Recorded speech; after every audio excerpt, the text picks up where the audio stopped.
దేవుడి గురించి మనం మాట్లాడుతున్నాం. ఎంతమంది జ్ఞాపకంలో భాగం శరీరం కానీ ఇదంతా చాలాసార్లు మనం ఏం చేసుకుంటుంటే దేవుడి వాక్యము మనం వినేసి దాన్ని పక్కన పడేసే అవకాశాలు ఉన్నాయి కాబట్టి చాలా జాగ్రత్తగా అలా కాకుండా మనం జ్ఞాపకం తెచ్చిపెట్టేట్టుగా దాన్ని నోట్ చేసుకొని మళ్ళా దాన్ని ఆలోచించినప్పుడు మన హృదయాల్లో అది వాటి విషయాలు మన హృదయాలు వెళ్తూ ఉంటాయి. అసలు మన హృదయాల్లో అది మన ఆలోచనలో దేవుడి వాక్యం ఎల్లప్పుడూ ఉండాలి. సంఖ్యాకాండం 13-14 అధ్యాయంలో మనం చూసాం విశ్వాస త్యాగం చేయడం, విశ్వాస వైఫల్యం గురించినటువంటి సంగతి మనం చూసాం.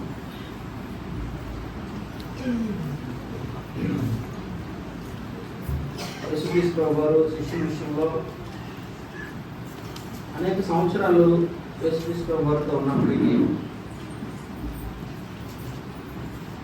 శిష్యులైనటువంటి వాళ్ళు యేసుక్రీస్తుని పట్టుకున్నప్పుడు చాలామంది ఏమైందంటే పారిపోయారు, పెట్టాలంటే పారిపోయారు. పేతురు అయితే ఏమన్నాడు, యేసుక్రీస్తు విషయంలో ఆయన నిన్ను అడగడానికి ముమ్మారు కోల్పోయాడు. కాబట్టి ప్రభుత్వం 3.5 సంవత్సరాలు ఉన్నటువంటి వాడు, ప్రభు కార్యాలని వాళ్ళ కళాలు చూసినటువంటి వాడు, యేసుక్రీస్తు ఎవరో ఎరిగినటువంటి వాడు. ఈ లోకంలో ఎవరైనా యేసుక్రీస్తు ప్రభు అని ఎదురు ఉన్నారంటే వాడు ఎవరంటే శిష్యుడు. ఆయన కళాలు చూశారు, ఆయన తాకి చూశారు, ఆయన మాటలు చెవులారా విన్నారు.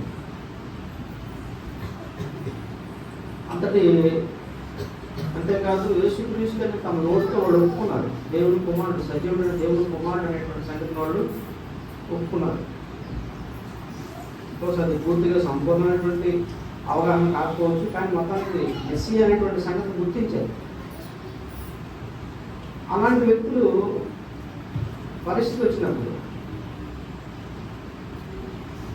ఏం చేశారంటే, సమస్య వచ్చినప్పుడు ఏమవుతారు, తీసుకోకుండా వదిలేసి పడతారు. యేసుక్రీస్తు ఎవరో తెలియదని వాళ్ళు ఓకే.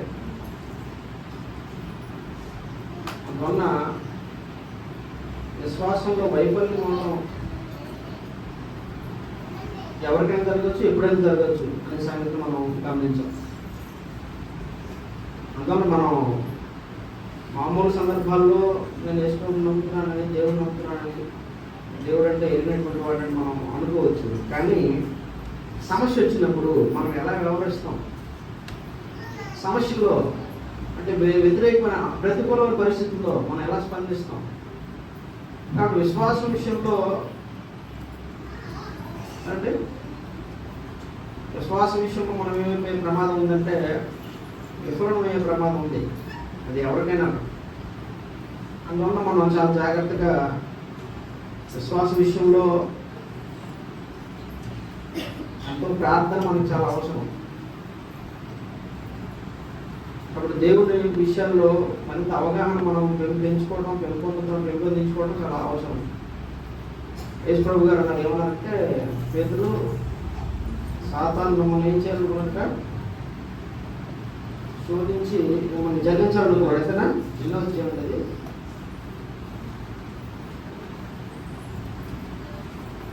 పేతురు విషయంలో యేసు ప్రభు మాట్లాడుతూ సాతానుడు మిమ్మల్ని ఏం చేయాలనుకున్నాడట, మిమ్మల్ని జల్లించి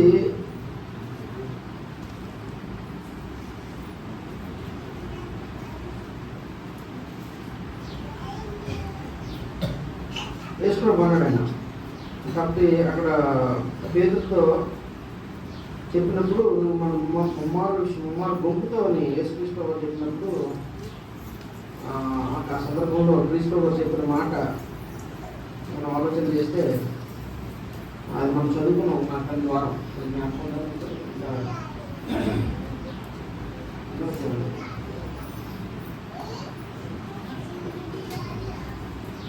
లోకసువార్తలోనా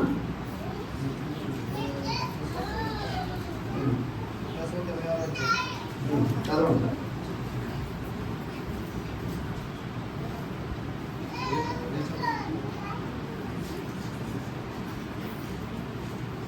లోకసువార్త 22వ అధ్యాయం అధ్యాయము 31వ వచనం. సీమోను, ఇదిగో సాతాను నువ్వు పట్టి గోధుమ వల్ల జనించినటువంటి కోరుకోను కానీ మీ నమ్మిక తప్పిపోకున్నట్లు అంటే నమ్మిక తప్పిపోయే ప్రమాదం ఉంది, విశ్వాసం తప్పిపోయే ప్రమాదం ఉంది. సాతాను ఎంత తెలివిగా చేస్తాడంటే చాలా చాలా తెలివిగా మనకు తెలుసుకోలేనంతగా. మనకు ఆ దేవుడు తెలుసు, యేసుక్రీస్తు తెలుసు, కానీ మనం విశ్వాసంలో తొలగిపోతున్న సంగతి తెలియకుండా మనం ఏం చేయగలనైనా తొలగించేయగలరు. కాబట్టి మీ నమ్మిక తప్పిపోకున్నట్లు నేను నీ కొరకు వేడుకుంటుని. యేసుక్రీస్తు పేతురు కోసం ఏం చేశాడంటే మీ నమ్మిక తప్పిపోకున్నట్లు ప్రార్థన చేశాడు. నీ మనసు తిరిగిన తర్వాత నీ సహోదరుని స్థిరపరచమని చెప్పాను. అయితే అతను ప్రభువా నీతో కూడా చెరలోనికి మరణములకు వెళ్ళుటకు సిద్ధముగా ఉన్నానని ఆయనతో అనగా, ఆయన పేతురు నీవు నా నెరుగుని గుమ్మారు చెప్పు వరకు నేడు కొడుకు మీద నీతో చెప్తున్నానండి. అదే ప్రభు నా కోసం ప్రార్థన చేయడం పెట్టి నేను తప్పుకోవడానికి విశ్వాసం వచ్చి నేను ఎంత విశ్వాసం కలిగాడంటే నీ కోసం చచ్చిపోవడానికైనా సిద్ధమే అన్నాడు. అదే మాట అంతటి ప్రాణం కూడా పెట్టాలనుకునేటువంటి వ్యక్తి ఏమైనాడు? విశ్వాసం. కాబట్టి విశ్వాసం తప్పిపోయే ప్రమాదం మనకుంది. అందువల్ల యేసుక్రీస్తు వారు ప్రార్థన చేశారు పేతురు కోసం. ఇస్కరియోతు యూదా ఏమైనాడంటే పేతురు అయితే తిరిగి రాగలిగాడు, ఇస్కరియోతు యూదా రాలేకపోయాడు. ఎందువరకంటే అదివరకే యేసుక్రీస్తు వారిని విడిచిపెట్టేశాడు ఇస్కరియోతు యూదా. అందువల్ల మళ్ళీ తిరిగి రాలేనంతగా ఆయన ఏమయ్యాడు? అపవాది చేతిలో చిక్కుతాడు, జీవితాన్ని నాశనం చేసుకున్నాడు. కాబట్టి ప్రియ సహోదరుల దగ్గర మన విశ్వాసంలో సరిపోయే ప్రమాదం నీకైనా నాకైనా ఉంది అనేటువంటి సంగతి మనం గుర్తించాలి. ఈ సంఖ్యాకాండంలో 13-14 వచనాల్లో మనం ఏం చూసామంటే ఇశ్రాయేలీయులు ఏం చేశారు? సంఖ్యాకాండం 13-14 వచ్చారు చదివాం. ఇశ్రాయేలు విషయంలో మోషే కనాను దేశాన్ని సంచరించి చూసుకొని రమ్మని చెప్తే వాళ్ళు ఏం చేశారంటే 10 మంది ఏం చేశారు? వాళ్ళు తప్పుడు సమాచారం తీసుకొచ్చారు. కాబట్టి అబద్ధపు సమాచారం తీసుకొచ్చారు. 14వ అధ్యాయంలోకి వచ్చేటప్పటికి ఎప్పుడైతే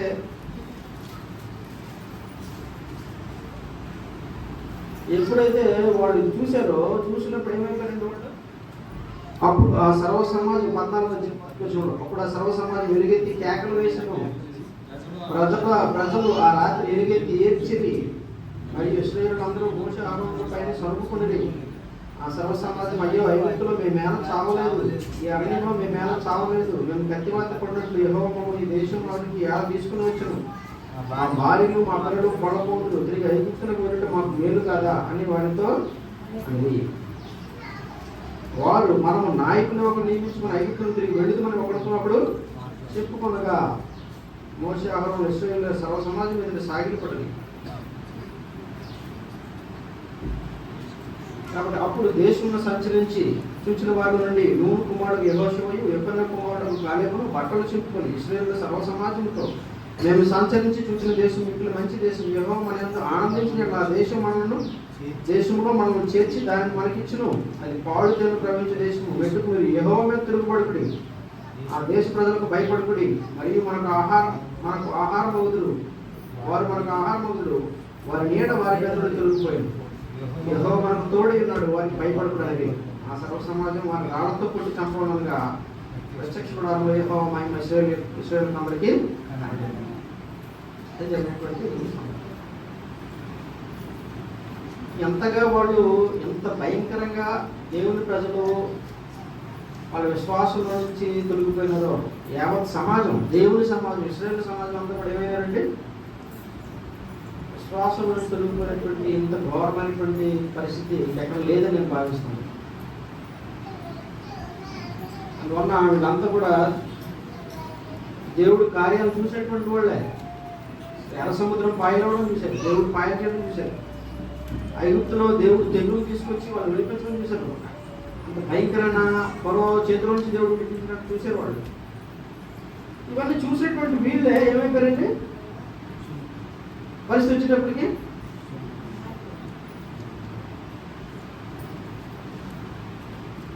దేవుడు చెప్పిన దాన్ని చేయలేక ఏమైపోయారు? విశ్వాసం నుంచి వెళ్ళిపోయారు. కాబట్టి విశ్వాస వైఫల్యం అనేది ఎంత ఘోరంగా ఉంటుందనేది మనం ఇక్కడ మనం చూడడం. అయితే గత వారంలో ఇవన్నీ మనం మాట్లాడుకున్నాం. ఇక్కడ మనం కారణాలు ఏంటో మాట్లాడుకుంటాం అని చెప్పుకున్నాం. కారణాలు ఏంటి అంటే మొట్టమొదటి కారణం ఏంటంటే మొట్టమొదటి కారణం భయం. 3 కారణాలు చెప్పుకుందాం చెప్పాం. 3 కారణాలు మనం చెప్పలేం కానీ ఒక కారణం గురించి మనం మాట్లాడాం. ఒకటి ఏంటంటే భయం. భయం అనేది మంచిదా చెడ్డదా అంటే భయం మంచిదా చెడ్డదా అండి? భయం మంచిదా చెడ్డదా?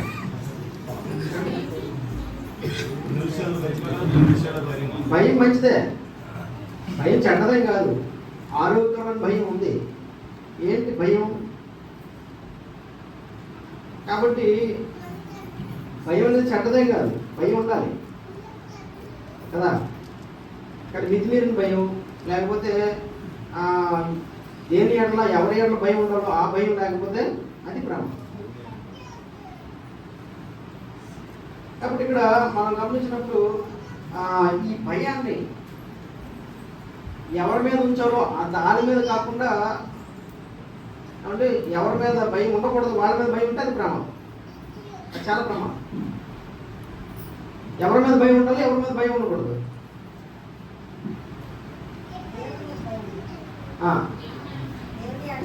ఎక్కడ చెప్పాడు దేవుడు అన్నమాట?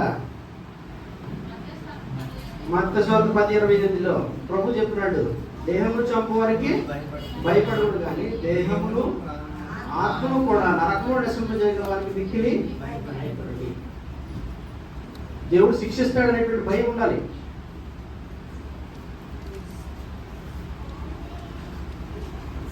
దేవుడు శిక్షిస్తాడనే భయం ఉండాలి. అది ఆరోగ్యకరమైన భయం.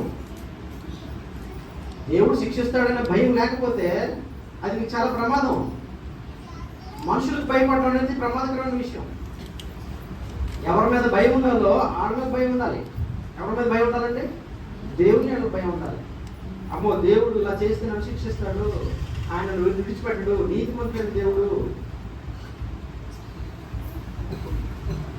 ఆయన నీతిగా న్యాయాధిపతి అయిన దేవుడు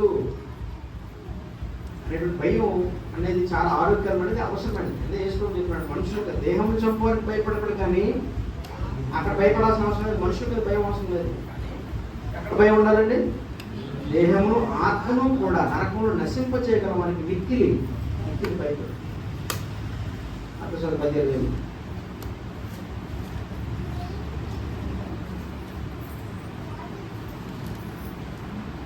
అందువలన దేవుని ఎడల భయం అనేటువంటిది హెబ్రీ పత్రికలో మనం 11వ అధ్యాయంలో మనం చూసాం. ఏంటి ఇక్కడ మనకి? దేవుడు ఉన్నాడని నమ్మడం విశ్వాసం కాదు. ఏమన్నాడండి? నా దేవుడు ఆయన దేవుడు ఉన్నాడని అంతే కదా. ఏంటంట? విశ్వాసం లేకుండా 6వ వచనం 11వ విశ్వాసం లేకుండా దేవునికి ఇష్టం ఏమిట? అసాధ్యము. దేవుని ఎదురుకు వచ్చేవాడు ఆయన ఉన్నాడని తను వెతుకు వారికి ఫలము దయచేవాడు నమ్మాలి కదా. ఫలము దయచేసేవాడు నమ్మాలి కదా.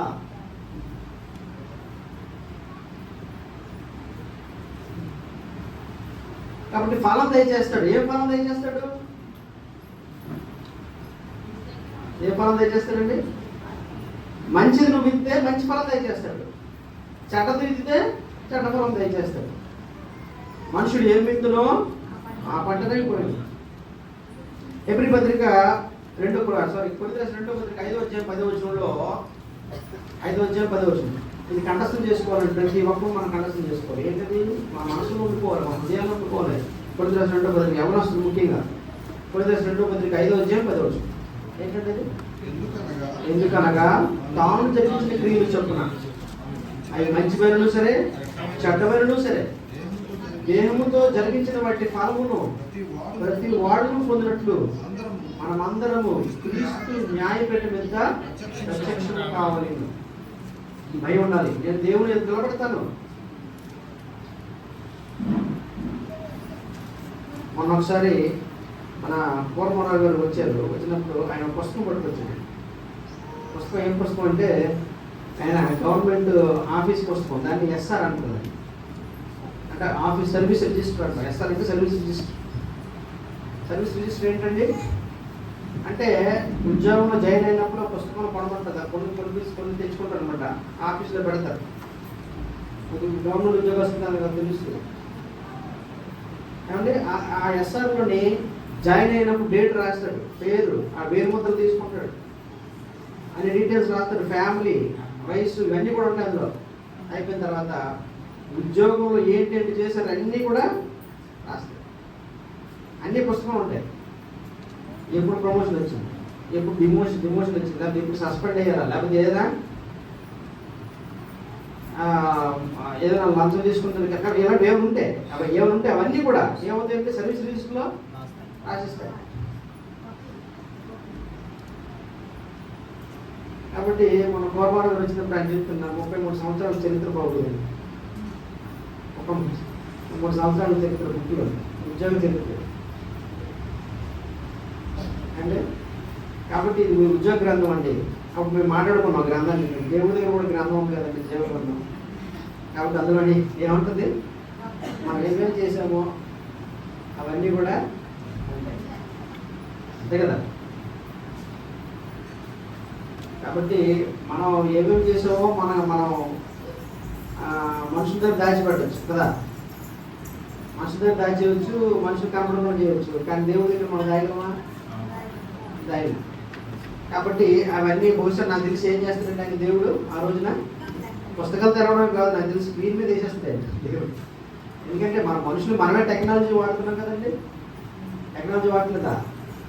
ఎంత టెక్నాలజీ వాడుతున్నాం. రిమోట్ తోటే టీవీని ఆపరేట్ చేస్తాం. సీసీటీవీలు పెట్టేస్తాం మనుషులు. సీసీటీవీలు ఏం చేసినారంటే ఆ సీసీటీవీలో చెప్పి చేస్తాం. ఇదిగో మీరు చేసినాం. రెడ్ హ్యాండ్ దొరుకుతుంది. ఒక ఆవిడ మొన్న ఎవడో కానీ ఒక ఆవిడ ఏకంగా లోపల డీమార్ట్లోకి వెళ్ళి ఏకంగా లోపలికి ఏం చేసింది కానీ ఆవిడ లోపల ఏకంగా అంత సంచి పెట్టింది. ఎలా పెట్టింది మహాతల్లి మొత్తం సరుకులన్నీ అందులోకి వెళ్ళిపోయింది. తీసుకుంటే వస్తున్నాయి సరుకులు. తీర్థంతో వస్తుంది ఇది సరుకులో అంటే. ఏమో ఒకసారి డీమార్ట్ సీసీ కెమెరా కూడా పట్టుకోలేకపోవచ్చు అంటే. దొరికిపోయింది. ఎలా దొరికిపోయింది? సీసీ కెమెరాలు.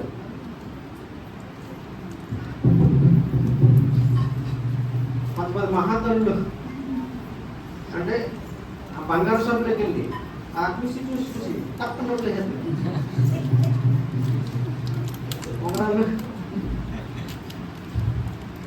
CC camera దొరకరాడు. సీసీ కెమెరాలో కనబడిపోతాడు. మరి ఏమో మాట్లాడలేరు పోలీసు దగ్గర లేదు ఛాన్స్.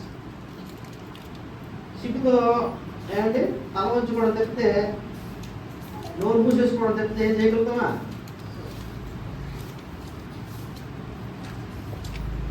అందువల్ల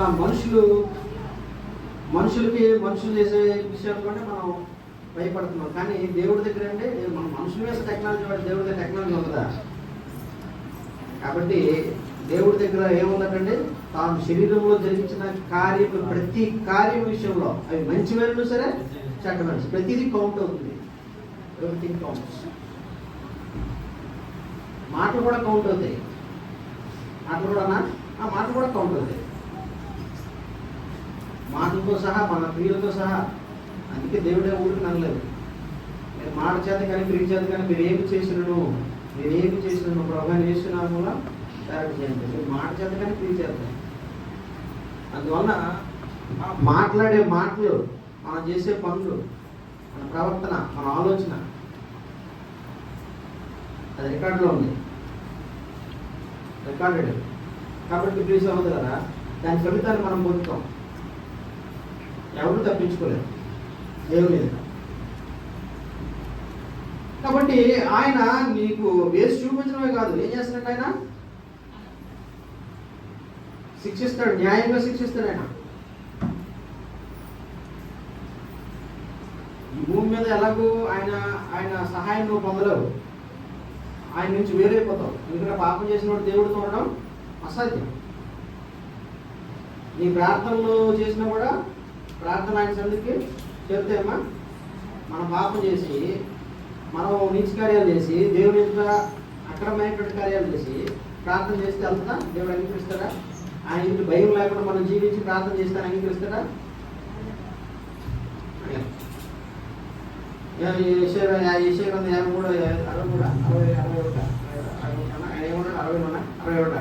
ఏమంటే మీరు మీ ప్రార్థన నాకు ఎందుకు రావట్లేదు నా దగ్గరికి? నీకు నాకు ఏమొచ్చాయి అన్నాడగా?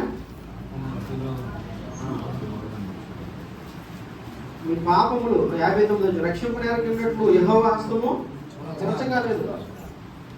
కాబట్టి దేవుడు నిన్ను ఆపదలో నుంచి, సమస్యలో నుంచి, ఉచ్చులో నుంచి నేను తప్పించలేను అనుకోకు. తప్పించగలడు, కానీ ఆయన తప్పించలేదు. ఎందుకు తప్పించలేదు? మీ దోషములు నిర్ణయానికి ఉండటానికి చెవులు మందం కాలేదు. మీ దోషములు మీకు మీ దేవుడికి మీ పాపం ఆయన ముఖమును మీకు మరుగుపరిచినందుకు ఆయన ఆలకించుకున్నాడు. మీ చేతులు రక్తము చేతను, మీ వేళ్ళు దోషముల చేతను అపవిత్రపరచబడి ఉన్నది. మీ పెదవులు అబద్ధములాడుచున్నవి. మీ నాలుగు కీడును బట్టి మాట్లాడుచున్నది. మీ నాలుగు కీడును బట్టి మాట్లాడుతుంది. నీతిని బట్టి ఎవడు సాక్ష్యం పలకడు, సత్యం బట్టి ఎవడు వ్యాజ్యమానడు. అందరూ వ్యర్థమైనదాన్ని నమ్ముకుని మోసపు మాటలు పడుకుతాడు. చెడుగును గర్భం ధరించి పాపము. కాబట్టి దేవుని భయం లేకుండా ఏం చేస్తున్నారంటే మనుషులు ఈ లోపల ప్రవర్తిస్తున్నారు, అన్ని చోట్ల ప్రవర్తిస్తున్నారు, జీవిస్తున్నారు. మరి దేవుడి దగ్గరకు వచ్చి దేవుడు ఎరుగుతున్నాడు చెప్పుకున్నాడు. నీవు ప్రభు నాకు తెలుసు, దేవుడు నాకు తెలుసు అని చెప్పుకున్నా. నీవు ఏమంటే ఇదే జరిగించుకుంటూ ఉంటే ఇప్పుడు వచ్చి లాభం ఏముంది? దేవుడి దగ్గర మరింత కఠినమైన తీర్పును పొందడం కాకపోతే. అందువల్ల ఇక్కడ ఆయన ఏమన్నాడంటే,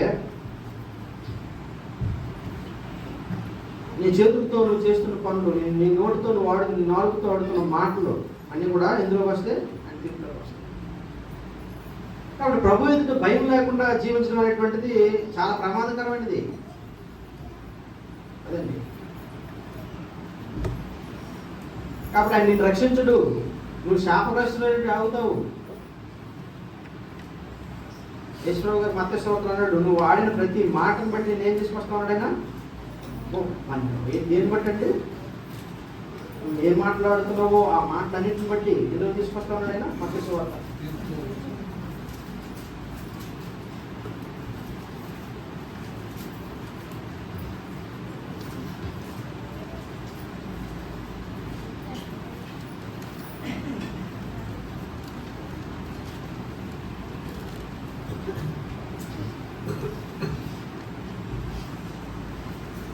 అని అన్నాడు, నువ్వు వాడిన ప్రతి మాటలోనికి ఏం తీసుకొస్తాడు? అని తీర్పులోనికి తీసుకొస్తాడు అన్నాడు.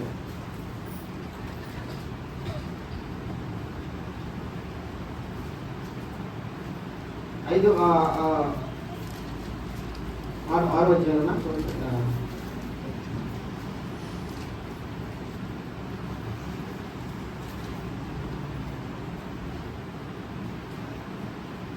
ఏడో అధ్యాయంలో అని ఏమన్నాడంటే, మనం వాడే ప్రతి మాట బట్టి తీర్పులోనికి వస్తాం.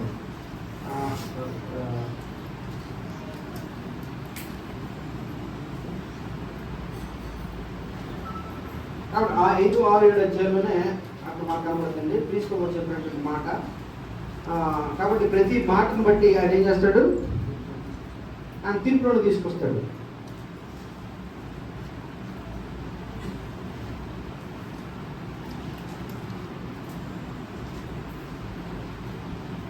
కాబట్టి ఇక్కడ మాటలు చూసుకోండి. సరే, ఇక్కడ ఏంటంటే చదవండి. చదవండి 6వ అధ్యాయం. ప్రభు అని నన్ను పిలుచు ప్రతివాడును పర్వకార్యము ప్రవేశించరు కానీ పర్వకముందు నా తండ్రి చిత్త ప్రకారం చేయువారే ప్రవేశించరు. ఆ దినముందు అనేకులు నన్ను చూసి ప్రభువా ప్రభువా మేము నీ నామమున ప్రవేశించలేదా, నీ నామమున దయ్యములు వెళ్ళబడలేదా, నీ నామమున అనేకుని అద్భుతములు చేయలేదా అని చెప్పుదు. అప్పుడు నేను మిమ్మల్ని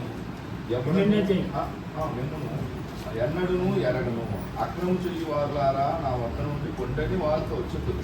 కాబట్టి ఈ మాటలు విని వాటి చొప్పున చెయ్యి ప్రతివాడు బండ మీద తన ఇల్లు కట్టుకుని బుద్ధిమంతుడని పోలి ఉండదు. బుద్ధిమంతుడు పోలి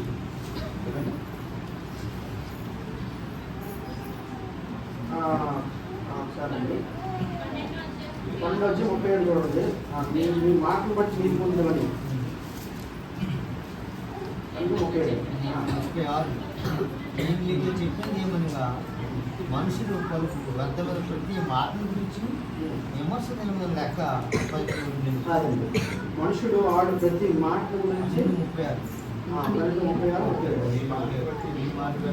నేను మీతో చెప్పింది మనుషులు పలుకు వ్యర్థమైన ప్రతి మాట గురించి విమర్శ నిలబడిన లెక్క చెప్పవలసి ఉంటుంది. మీ మాటను బట్టి నీతి పొందమని, ఈ మాటను బట్టి అపరాధాన్ని మాటను బట్టి దేవుడు ఏం చేస్తాడు? తీర్పులు తీరుస్తాడు. కాబట్టి ఇక్కడ మనకి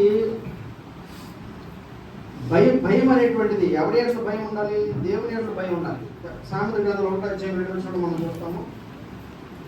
దేవుని యొక్క భయం కలిగి ఉంటే జ్ఞానమునకు మూలం. కాబట్టి దేవుని యొక్క భయం ఉన్నప్పుడు నీ జ్ఞానం కూడా పెరుగుతుంది. కాబట్టి 1:7 తెలివికి మూలం. యెహోవా యందు భక్తులు కలిగి ఉండుట తెలివికి మూలం. తెలివైన వాడు అవుతాను నేను బట్టి దేవుని యొక్క భయం ఉంటా ఉన్నా. జ్ఞానవంతుడు అవుతాడు ఎవరైనా సరే. కాబట్టి ఎవరైనా జ్ఞానవంతులు అవ్వాలంటే ఏం చేయాలండి?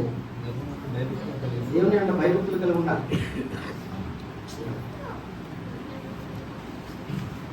కాబట్టి ఇక్కడ దేవుని యొక్క భయం అనేటువంటిది చాలా ప్రాముఖ్యమైనది, ఆరోగ్యకరమైనది. కానీ మనం ఏం చేస్తున్నామంటే ఎవరి యొక్క భయం ఉండాలో వారి యొక్క భయం కలిగి ఉండట్లేదు. ఏమంటే ఇంతనా? ఎందుకంటే దేవుడు ఏమన్నాడంటే మనకి రోమపత్రిక 13:7 ఎవరి యొక్క భయం కలిగి ఉండాలో వాని యొక్క భయం కలిగి ఉండాలి. అంతే కదా? 13:7 అని ఏమన్నాడంటే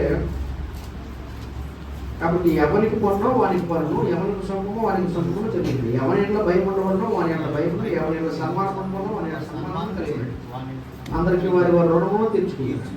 ఎవరి యొక్క భయం ఉండవన్నో వాని యొక్క భయం ఉండాలి.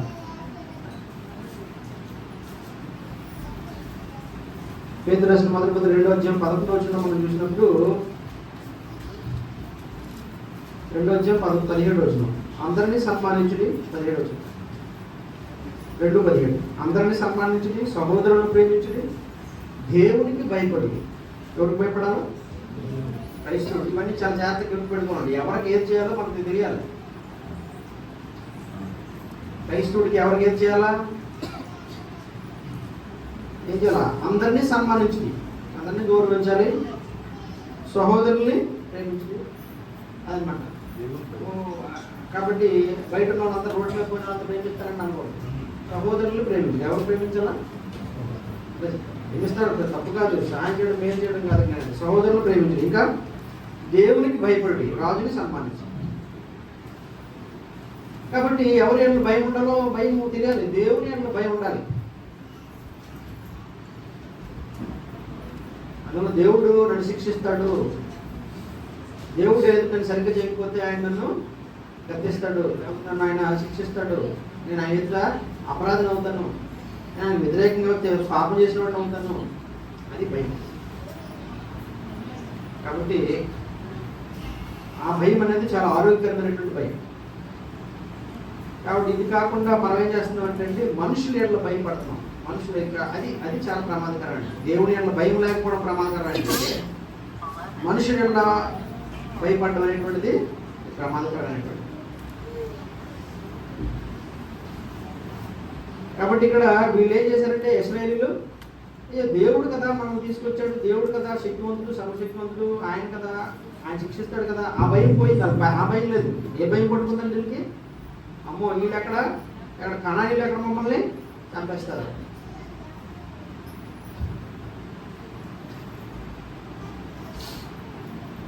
చూడండి, మనుషులకు వాళ్ళు చూసి భయపడ్డారు. ఎంతగా భయపడిపోయారంటే వాళ్ళు ఏమంటారట, ఇక మేము ఇక్కడ ఉండము, ఇక్కడ ఎక్కడికి వెళ్ళిపోతాం, మమ్మల్ని ఎందుకు దేవుడు ఇక్కడ చావడానికి తీసుకొచ్చాడు, చంపడానికి తీసుకొచ్చాడు దేవుడు. ఏమండి?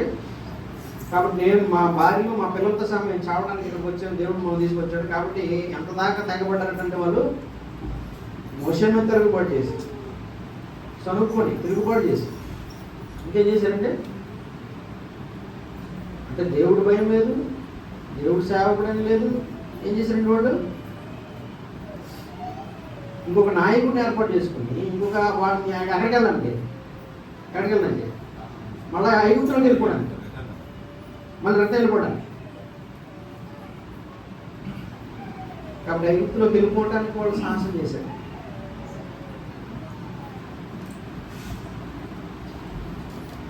నాకు అనిపిస్తుంది అంత సాహసం చేసిన వాళ్ళు, లేకపోతే అంత మరి దేవుడు ఎట్లా ఆ చేయడానికి ఎందుకు సాహసం చేయడం చూడండి, అంత తెలివి తక్కువ, అంత అజ్ఞానం అది.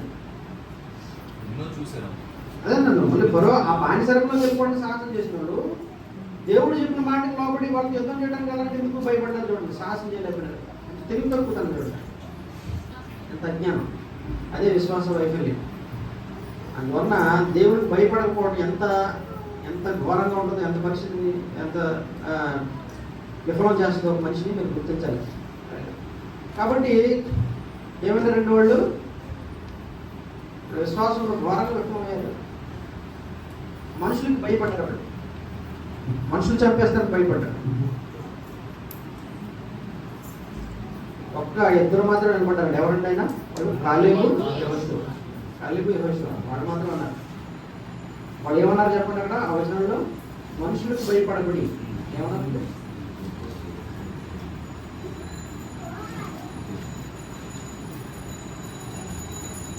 ఏమన్నారు? మెట్టుకు మీరు యెహోవా మీద తిరుగుబడుకుడి, ఆ దేశ ప్రజలకు భయపడుకుడి. 9వ వచనం, దేశ ప్రజలకు భయపడుకుడి, వారు మనకు ఆహారమగుదురు, వారు మనకి ఆహారమగుదురు, వారి నీడ వారి మీద తొలగిపోయి యెహోవా మనకు తోడే అన్నాడు. వారికి భయపడకూడదని. భయపడద్దు, మనుషులకు భయపడద్దు. చాలాసార్లు మనం కూడా ఏం చేస్తామండి, మన విశ్వాసాన్ని ఒప్పుకోవడానికి, మనుషుల ముందు ఒప్పుకోవడానికి భయపడతాం. అవునా కదా? ఎవరు బట్టి సత్యంలో నడవాలంటే మనుషులకు భయపడకూడదండి, ధైర్యం అవసరం. సత్యాన్ని ధైర్యంగా చెప్పాలంటే మనుషులు మనుషులు భయం ఉండకూడదు. మనుషులు భయపడినాడు ఏం చేయలేడండి, సత్యాన్ని చెప్పలేడు. సత్యమని భయపడతాడు. ఎందుకు? వాడు ఎక్కడ నన్ను ధృవీకరిస్తాడు, నన్ను ఎక్కడ మన అంగీకరించడం మానేస్తాడో, నన్ను ఎక్కడ నన్ను శత్రువుగా చూస్తాడో, నాకెక్కడ వాడి నుంచి రావాల్సిన లాభం పోతుందో. బంధువుల దగ్గర చాలా మంది దేవుని వాక్యాన్ని చెప్పలేరు. ఎందువల్ల చెప్పలేరు? బంధువుల దగ్గర నేను నమ్మిన విశ్వాసాన్ని చెప్పలేరు. ఎందువల్ల చెప్పలేరండి? వాళ్ళు ఎక్కడ నన్ను తృణీకరించేస్తారు, వాళ్ళు ఒక అంగీకరించకపోతే నన్ను ఎక్కడ చెడ్డగా అనుకుంటారు, నన్ను ఏమని వేసుకుంటారు. అది మనుషులు ఏమైనా భయం ఉంది. సత్యం చెప్పాలి అంటే ఏముండాలి? ధైర్యం కావాలి. మనుషులు భయం ఉండకూడదు. పేతురు ఎందుకు పోతాడు? భయపడ్డాడు, నన్ను కూడా తీసుకెళ్ళిపోయి చంపేస్తారండి. అదే యేసుక్రీస్తు ప్రభువారు పిలాతు ఎదుట ధైర్యముగా సాక్ష్యం ఇచ్చాడు. దేవుడు కుమారుడు అంటే అరే నేనే దేవుడు కుమారుడిని అన్నాడైనా. దేవుడు కుమారుడు అయితే రక్షించడానికి దేవతలు వచ్చుండేవారు కదా అన్నాడైనా. కాబట్టి ఏమన్నాడు ఆయన? నువ్వు అన్నట్టే అన్నాడు. నువ్వు రాజు అంటే అవును అన్నట్టే. సత్యం చెప్పాలంటే ఏం కావాలంటే ధైర్యం కావాలి. మనుషులు భయపడతారు. అఫ్కోర్స్ మనుషులు మనల్ని వ్యతిరేకించవచ్చు, అంటే మనుషులు మనల్ని బాధ పెట్టవచ్చు, హింసించవచ్చు, ఏం చేయొచ్చు, మనుషులు మనల్ని చంపవచ్చు కూడా. అందుకే దేవుడు చెప్తున్నాడు, దేవుని చంపు వారికి భయపడద్దు అన్నాడు దేవుడు. ఆ పరిస్థితి వచ్చే సత్యం కొరకు మనం నిలబడాలి, మనుషులకు భయపడకూడదు. చాలా మందికి మనం విన్నప్పుడు దేవుని వాక్యము చాలా మంది సంఘాలలో చెప్పరండి, సేవకులు కూడా చెప్పరు. ఎందుకు చెప్పరు? తప్పు, ఇది తప్పు అని చెప్పరు. ఎందుకంటే వాడు భయం. ఎందుకు భయం? ఎందుకు భయం అంటే వాళ్ళు ఎక్కడ వదిలేసి వెళ్ళిపోతారో, సంఘం వెళ్ళిపోతారో భయం. వాళ్ళు ఎక్కడ, ఎందుకంటే చాలా మంది డబ్బులు ఇవ్వడం మానేస్తారేమో, అది భయం.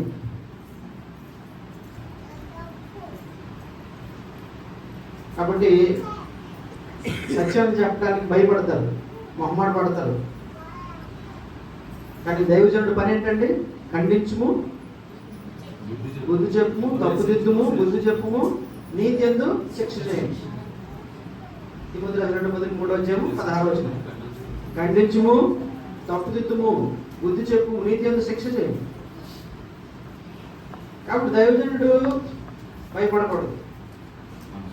అందువల్ల తప్పుంటే తప్పని చెప్పాల్సిందే. మనుషులకు భయపడడానికి లేదు, మొహమాట పడడానికి లేదు. అందువల్ల నేను అందుకే అప్పుడు మనుషుల కోసం బతికేవాడు అనుకోండి భయపడతాడు. నీ దగ్గర నుంచి లాభం కోసం అనుకోండి భయపడాలి. నేను ఇప్పుడు లాభం కోసం ఏమన్నా అడిగేవంటే ఎవరైనా మీకు సంఘం నుంచి లాభం బతకాలి, మీరు బతకాలి లాభం అని మేము ఎదురు చూడలేదు. అందువల్ల ఏం చేయమండి? భయపడం, మొహమాట పడడం. ఆ దైవజనుడిగా దేవుడు చెప్పిన పని అది. నువ్వు తప్పు చేస్తూ బుజ్జగించాల్సిన పని లేదు, ఖండించమన్నాడు దేవుడు.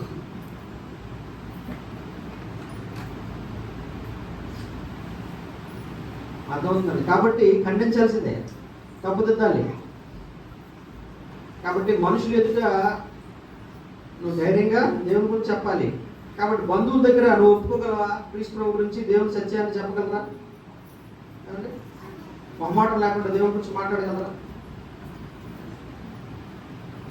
చాలా మంది మొదటి శతాబ్దంలో ఏం చేశారంటే యోహాను సువార్త అంటే యేసు ప్రభు గురించి, యేసు ప్రభు మొదటి శతాబ్దం యేసు ప్రభు కాలంలో యేసు ప్రభుని గురించి తెలుసు, శక్తి గురించి తెలుసు, ఆయన దేవుని కుమారుడు తెలుసు. ఆశ్చర్యం ఏంటంటే వాడు యేసు ప్రభు అనగత రాలేకపోయాడు, యేసు ప్రభుని అంగీకరించలేకపోయాడు. కారణం తెలుసంటే తెలిసి కూడా, దేవుడి గురించి తెలిసి కూడా ఒక వ్యక్తి అంగీకరించలేడా, దేవుడు చెప్పింది చేయలేడా అంటే చేయలేకపోవచ్చు. 12 యోహాను సువార్త 12:42 మనం చూస్తే దేనికి భయపడ్డారట వాళ్ళు? ఆయనను అధికారుల్లో కూడా అనేకులు ఆయన విశ్వాసం ఉంచిరి గాని సమాజంలో నుండి వెలివేయబడుతుందేమో అని పరిచయులకు భయపడి వారు ఒప్పుకోలేదు. కారణం ఏంటండి? భయం. సమాజంలో చక్కగా మమ్మల్ని వెలివేసేస్తారు, మా బంధువులు మమ్మల్ని యేసు నుంచి. ఇప్పటికి కూడా చాలా మంది అన్నిజనులు యేసు నమ్మునా కూడా, యేసు నమ్మకున్నా కూడా ఏం చేస్తారని చాలా మంది, అమ్మో మా బంధువులు ఎక్కడ మమ్మల్ని పొలం నుంచి వదిలేస్తారో, మా బంధువులు ఎక్కడ మాతో కలవడం మానేస్తారో భయం.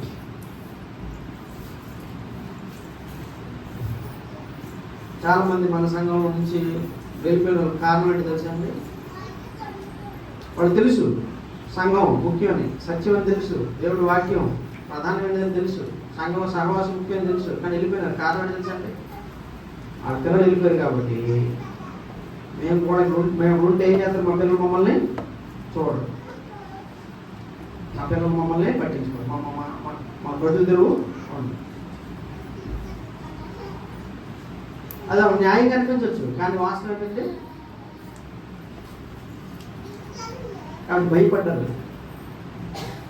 మా పిల్లలతో మమ్మల్ని ద్వేషిస్తారు, లేకపోతే వాళ్ళు మమ్మల్ని చూడరు, వాళ్ళు మమ్మల్ని పెంచరు, లేకపోతే మాకు ఎవరు దిక్కు ఉండదు అని భయపడినారు. అలా చాలామంది కుటుంబాలతో కూడా చాలామంది కుటుంబాలతో వెళ్ళిపోవడానికి కారణం తెలుసు అంటే కుటుంబంతో పాటుగా పిల్లలు తప్పు చేసినప్పుడు లేకపోతే తల్లిదండ్రులు చెప్పలేదు, తల్లిదండ్రులు దేవుడి విషయాల్లో తప్పైనప్పుడు పిల్లలు చెప్పలేకపోతున్నారు. కారణం ఏంటి? కారణం ఏంటండి? తప్పని తెలిసినా కూడా ఎందుకు? భయం, మా వాడు ఎక్కడికి అయిపోతారు, వాళ్ళతో పాటు పాలైపోతున్నారు. కాబట్టి ఎంత సాహసం చేస్తున్నారంటే వాళ్ళు నాశనం అయిపోవడానికైనా సాహసం చేస్తారు, వాళ్ళు దేవుడికి వ్యతిరేకంగా అయిపోవడానికైనా సాహసం చేస్తారు. కానీ దేవుడికి భయపడటం, దేవుడు శిక్షిస్తాడనే విషయాన్ని గుర్తించడం లేదు. మనుషులకు భయపడుతున్నారు. ఈ లోక సంబంధంగా చూసుకుంటారు, వాళ్ళు బతుకులు చూసుకుంటున్నారు. కాబట్టి మీ సహోదరులారా, దేవుడు చెప్పినటువంటి సంగతి ఏంటంటే ఆనాటి కాలంలో అపోస్తలులో మనం గమనిస్తాండి. అపోస్తలులో 6వ అధ్యాయంలో 7వ వచనంలో, అపోస్తలు 6వ అధ్యాయం 7వ వచనంలో మనం చూస్తే దేవుని వాక్యం ప్రబలమై శిష్యుల సంఖ్య యెరూషలేములో బహుగా విస్తరించును, మరియు యాజకులు అనేకులు విశ్వాసంలోకి లోపడ్డారు. ఏం చేశారంటే ఆ రోజున అనేకులు యాజకులు విశ్వాసంలో లోపడ్డారు. కారణం ఏంటి? దేవుని వాక్యం ప్రబలమై శిష్యుల సంఖ్య యెరూషలేములో బహుగా విస్తరించును, మరియు యాజకులు అనేకులు విశ్వాసంలో లోపడ్డారు.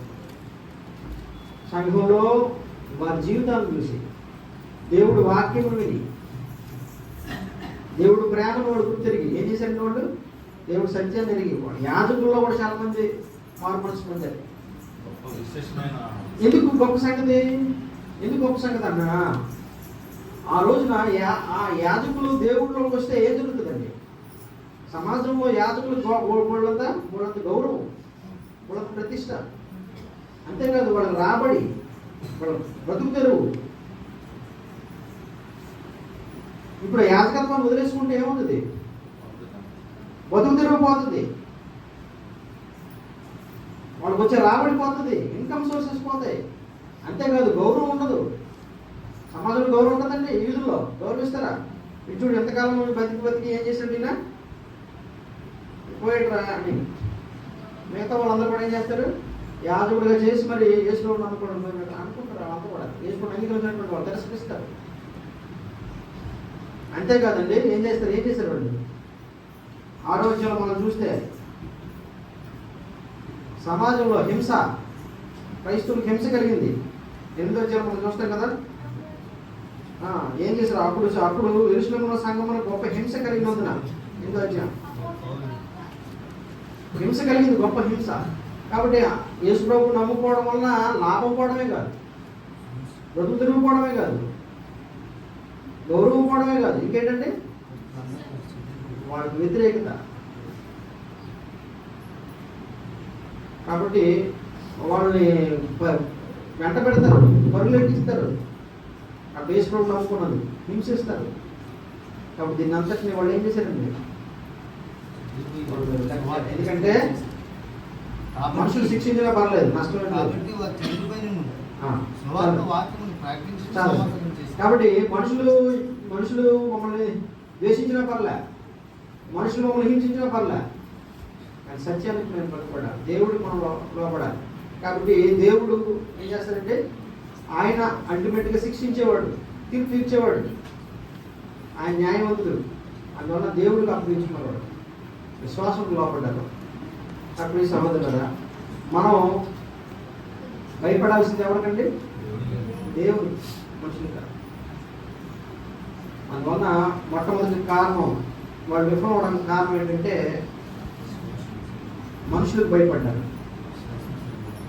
ఏమో రేపు పొద్దున్న మన గవర్నమెంట్ లేకపోతే మనలో ఉన్నటువంటి మొత్తం ఉన్నటువంటి మనుషులు వ్యతిరేకించవచ్చు, క్రైస్తవ్యాన్ని వ్యతిరేకించవచ్చు, మనం తప్పుగా చూడవచ్చు, మనం హేళన చేయవచ్చు, మనం హింసకు దిగవచ్చు. కానీ వాళ్ళకి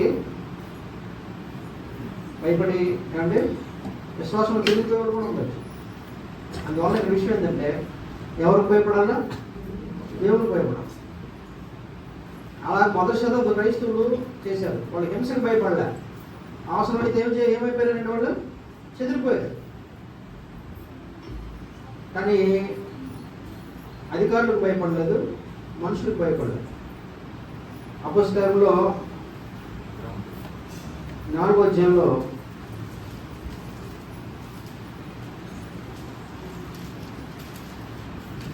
అపోస్తులు ఏమన్నారండి?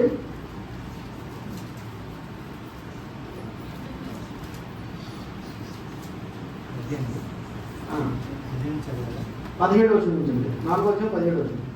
అయినను ఇది ప్రజలు ఇంకా వ్యాపించకుండా ఇక మీద ఈ నామం బట్టి ఏ మనుషులతో మాట్లాడకూడదని మనం వారిని బెదర పెట్టవద్దని చెప్పుకున్నది, బెదిరించాలనుకున్నారు.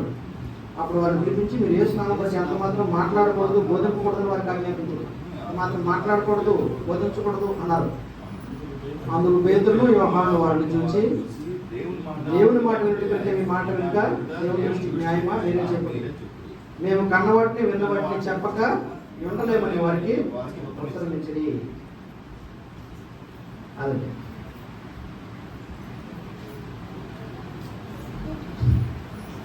కాబట్టి సంఘమంతా కూడా ప్రార్థన చేశారు. ఎవరు? సేవకుల కోసం. ఎందుకంటే సేవకులు, అపోస్తులు దేవుని వాక్యం ప్రకటించేవారు. దేవుని వాక్యం ప్రకటించడం చాలా ప్రాముఖ్యమైనది. అందుకే వాళ్ళు ఏమైనా ప్రకటన చేశారండి? ఆ కింద వచ్చినట్లు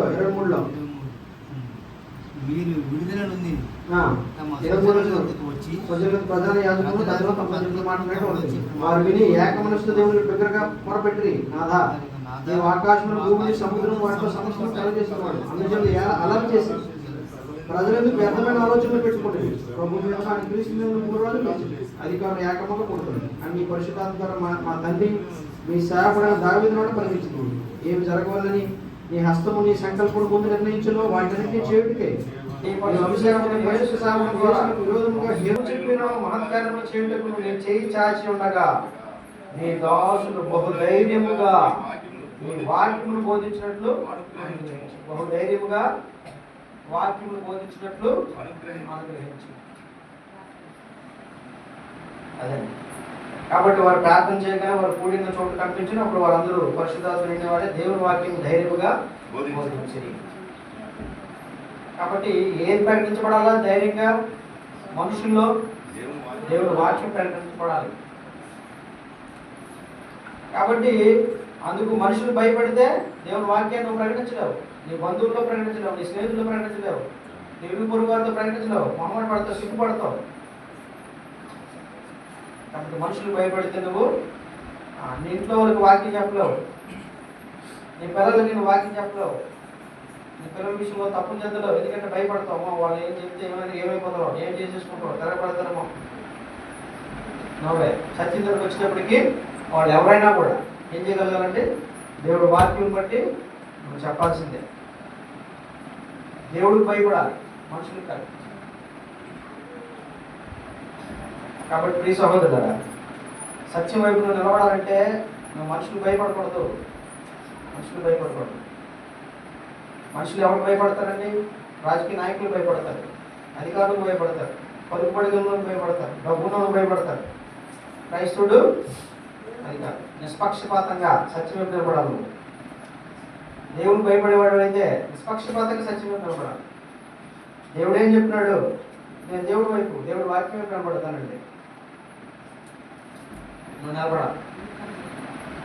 కాబట్టి సహోదరులు, ఇశ్రాయేలు చేసినటువంటి విశ్వాస వైఫల్యం అంటే, విశ్వాసంలో పడిపోవడం అంటే దేవుడు సంఘానంలో చేరిపోవడం అని కాదు. నువ్వు సత్యం వైపు నిలబడకపోవడం, దేవుడికి భయపడకపోవడం, మనుషులకు భయపడడం. మనుషులకు భయపడడం విశ్వాసంలో ఫెయిల్యూర్, అదే విశ్వాసం వైఫల్యం. అందువలన దేవుడు కూడా నమ్మి ఉనికిచున్నవి. ఏకపతిగా అన్నాడు, దేవుడు ఉన్నాడని నమ్ముతున్నావు కాబట్టి దేవుడు కూడా నమ్మి ఉనుకుతున్నవి. అయితే ఏంటి విషయం? విశేషం ఏంటి?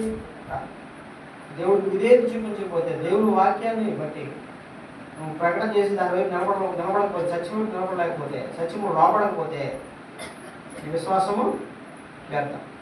క్రియలేని విశ్వాసము మృతం అన్నాడు. దాని ప్రీసర్ నీ విశ్వాసం వైఫల్యం అయ్యే అవకాశం ఉంది. నువ్వు చెక్ చేసుకోకపోతే. అందుకే 13 వచ్చాం, ఎన్ని వచ్చినా మనం చదివామండి? 13 వచ్చాం. కొరింథీయులకు రాసిన మొదటి పత్రిక 13 వచ్చాం. ఎప్పటికప్పుడు నువ్వేం చేసుకోవాలా? కొరింథీయులకు రాసిన 2వ పత్రిక 13 వచ్చాం 5 వచ్చాం. మీరు విశ్వాసం కలవారై ఉన్నారో లేరో మిమ్మల్ని మీరే శోధించుకొని చూచుకోండి. విశ్వాసం కలవారై ఉన్నారో లేరో, విశ్వాసంలో విఫలమైపోయారేమో చెక్ చేసుకోండి. దేవుడు వాక్యం వైపు యథార్థంగా దేవుని సత్యం విషయంలో, దేవుని విషయంలో, దేవునికి భయపడి ఆయన మాట విషయంలో నిలబడకపోతే మీరు విశ్వాసంలో విఫలమైనట్టే. అందువల్ల చాలా జాగ్రత్త పరిశ్రమ చేసుకోవాలి. మీరు విశ్వాసం కాబట్టి ఉన్నారో లేదు మిమ్మల్ని మీరే శోధించుకొని చూసుకోండి, మిమ్మల్ని మీరే పరీక్షించుకోండి. కాబట్టి ప్రియ సహోదరులారా, ప్రభుత్వం తీసుకునేటప్పుడు అందుకే మనం ఏం చేయాలా? మనం తాము పరీక్షించుకొని దాన్ని తీసుకోవాలి. కాబట్టి ఏమంటే దేవుడు అది ఒప్పుకోవాలి. కాబట్టి ఈరోజు మిమ్మల్ని మీకు తెలియజేస్తున్న ఎవరైనా మనుషులు భయపడేవారుగా ఉంటే ఏం చేయాలి? ఈరోజు మీరు ఆ భయం విడిచిపెట్టాలి, మొహమాటాన్ని విడిచిపెట్టాలి. ఏమండి? కాబట్టి విశ్వాసం విషయంలో మొహమాటం లేని వారు అంటే కాకపోతే చెప్పినాడే 4వ వచనంలో మొహమాటం లేదు, భయం లేదు. కాబట్టి దేవుని విషయంలోనే భయపడు. దేవుడిని శిక్షిస్తాడేమో, దేవుడికి వ్యతిరేకంగా చేస్తాడేమో, ఆ విషయంలోనే భయపడు. కాబట్టి ఎవరైనా అలాగ విశ్వాసంలో విఫలమైన వారు ఈరోజు మీరు దేవుడు అవకాశం ఇస్తున్నాడు. మీరు దేవుని ఒప్పుకోనండి, దేవుని వేడుకోనండి. తండ్రి మనుషులు భయపడకుండా కనపడగలిగే ధైర్యాన్ని నాకు అనుగ్రహించండి. కేవలం మీకు మాత్రం భయపడే బుద్ధి నాకు దయచేయండి. మీరు ప్రార్థన చేయండి. ఇంకా ఎవరైనా సరే మనుషులకు భయపడి దేవుడిచ్చే గొప్ప రక్షణ ఇంకా ఎవరైనా పొందుకోకపోతే ఇదేనా మీరు దేవుడిచ్చేటువంటి రక్షణ మీరు అంగీకరించండి. క్రీస్తు ప్రభు నామంలో విశ్వాసం నుంచి ఇద్దరమే మీరు పాప క్షమాపణ బాప్తిస్మం రక్షణ పడాలని మేము దేవుని పేరిట ఆజ్ఞాపిస్తాం.